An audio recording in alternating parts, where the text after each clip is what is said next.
Hello everyone, সবাই কেমন আছে? আমার ভিডিও যখন দেখছো তার মানে ভালোই রয়েছে। তো এই পুরো ব্লগটা কিন্তু পুচুর জন্য, কেননা এটা পুচুর ফার্স্ট বার্থডে ব্লগ। হ্যাঁ, একটু দেরি করে ফেলেছি। 18 ফেব্রুয়ারির বার্থডে ছিল, আর আজকে জানি না বা কত তারিখ। বেটু যখন ঘুমিয়েছিল তখনই কিন্তু ডেকোরেটটা করেছিলাম। ছোট হয়েছে তো কি হয়েছে, সারপ্রাইজ তো সারপ্রাইজই থাকা উচিত, তাই না? 12টা বাজতে যখন 5 মিনিট বাকি তখনই ওকে টেনে তুলেছি। তার জন্য মুডটা একটু খারাপ ছিল।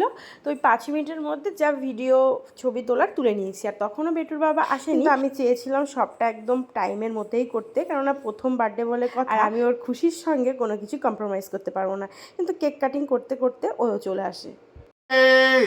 Happy birthday, happy birthday, happy birthday, happy birthday.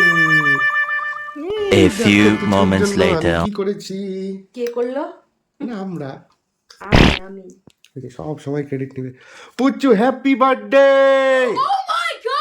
বেশ বড়দের মতো সকালবেলা উঠে স্নান করে একদম রেডি হয়ে বসে আছে, কেননা পুচু এখন পুজো দিতে যাবে। তো আমাদের বাঙালির একটা অভ্যেস রয়েছে, যে কোনো কাজ করার আগে কিন্তু আমরা পুজো দিয়ে থাকি।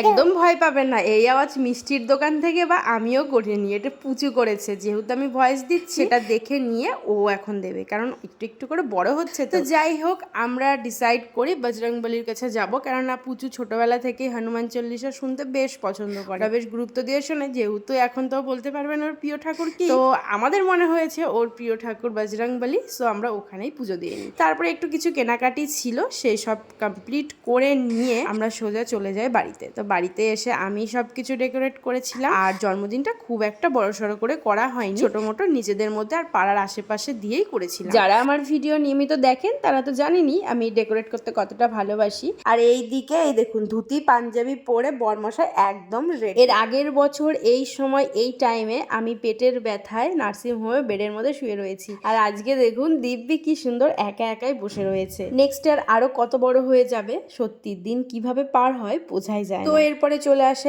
আশীর্বাদের পালা। তো সবাই একে একে আশীর্বাদ দেয়।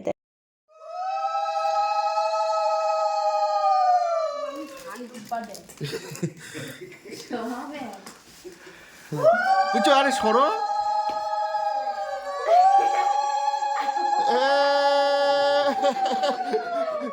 ওটা অ্যাকচুয়ালি আশীর্বাদ পর্ব ছিল, যেটা আমরা নিজেরা মিলেই করেছিলাম, আর এটা সন্ধ্যেবেলায় কেক কাটিং এর টাইম। এ ঘুম ধরে গেছে।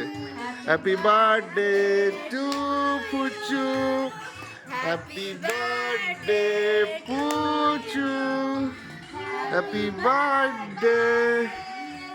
পুচু একদম ক্রাউড পছন্দ করে না, আর ওর এরকম কান্নাকাটি দেখে আমার একদম ভালো লাগছিল না, আমি আর ভিডিও করি। আর এটা ছিল একদম লাস্ট মুহূর্ত, যখন খেতে বসেছি আমি আর মা তখন। তো আজকের ভিডিও এখানে, দেখা হচ্ছে অন্য একটা ভিডিওতে।